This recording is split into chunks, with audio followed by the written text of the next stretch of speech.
Berkhamsted. Hello, David. Hello. Hello, what have we got? My wife and I have a rescue dog. We're not quite sure what age she is. She might be 6 or 7, or she could be 9.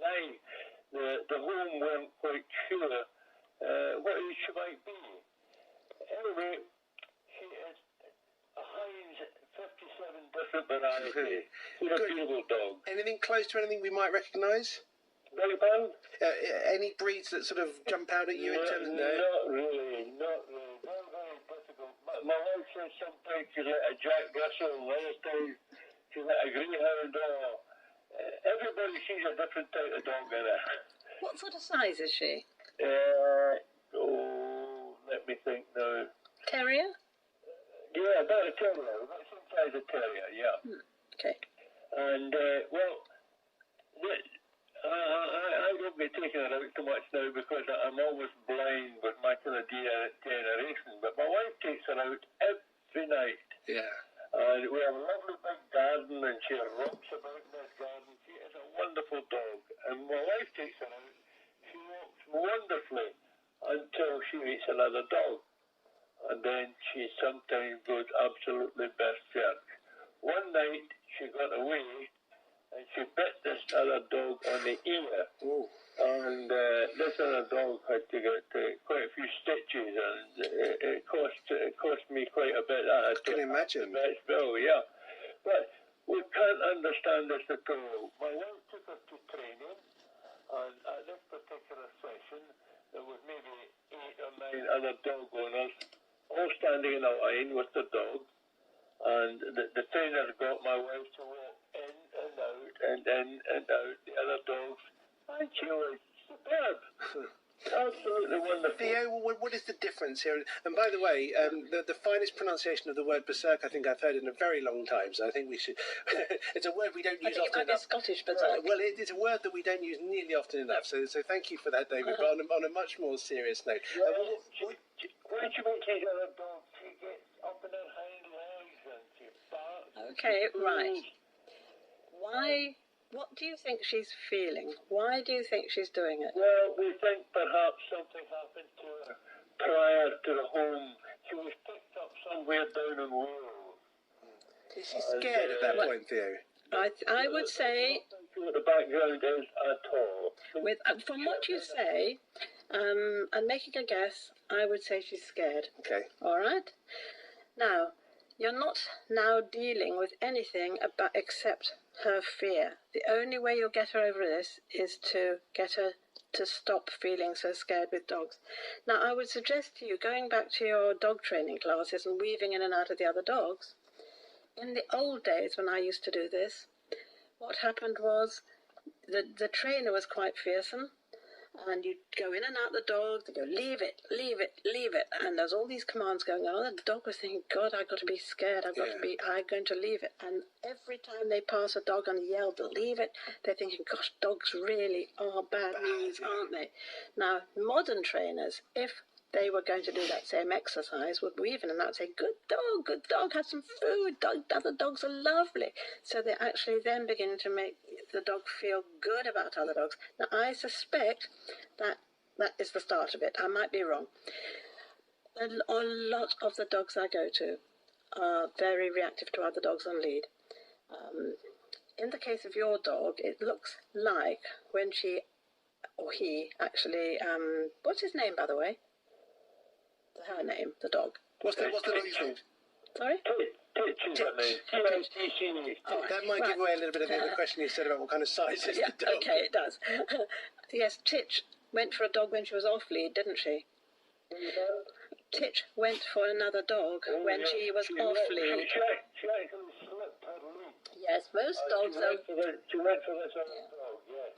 A lot of dogs are much more wary of other dogs when they're trapped on the end of a lead. And I would think she was already in a very high state of fear and anxiety and all the rest of it by the time she slipped that lead, and it was too late. Because she slipped the lead out of anxiety as well. Yeah. There's only one way in my mind to deal with this, and it's usually the most difficult way for people, because it means that you've got to get her to feel differently from other dogs. You you're taking her out for walks and you're making her go near the very thing she's really terrified of. The only way I see to get over this is to keep at a distance from other dogs that she can accept. It might be she could look at another dog across the field and that would be all right. So she sees, so okay, we know another dog the other side of the field, she's okay. Now what are we going to do? We've got to start making her feel good about other dogs the other side of the field. Perhaps we feed her, perhaps we play games, perhaps we're happy, we have a party.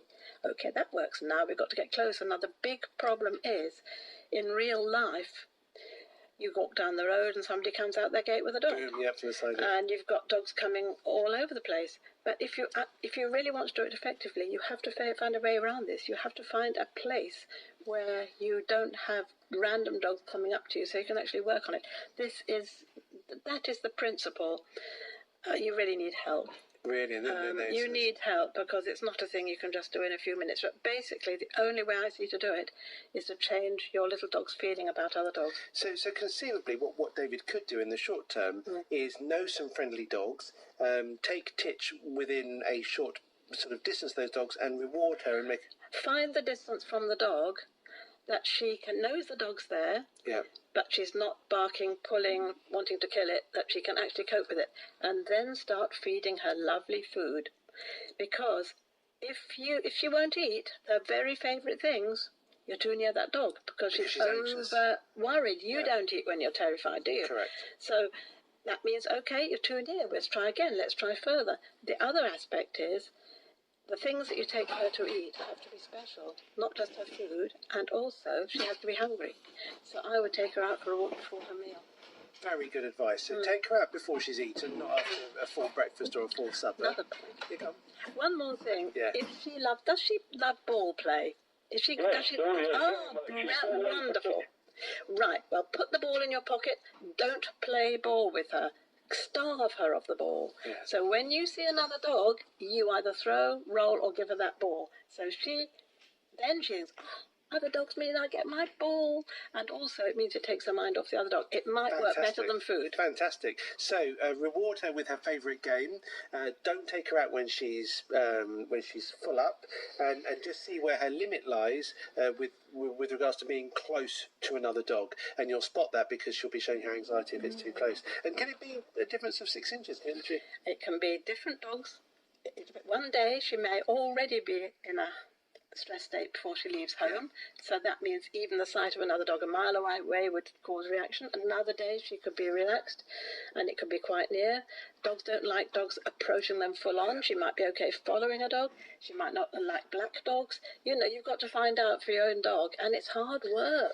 Even with the usual caveat, Theo, that ideally you need to be there with the dog. Even with that caveat, your advice is so good. Your advice really is so good. And we understand that it's not easy without you literally being over the dog and working over a number of weeks. But, if I go and see somebody, it'd be 3 hours I'd be talking to them. Before you even start. Yeah. But just these tidbits, these little doggy biscuits of advice that you're giving us are fantastic. David, good luck with Titch. He sounds like quite a dog.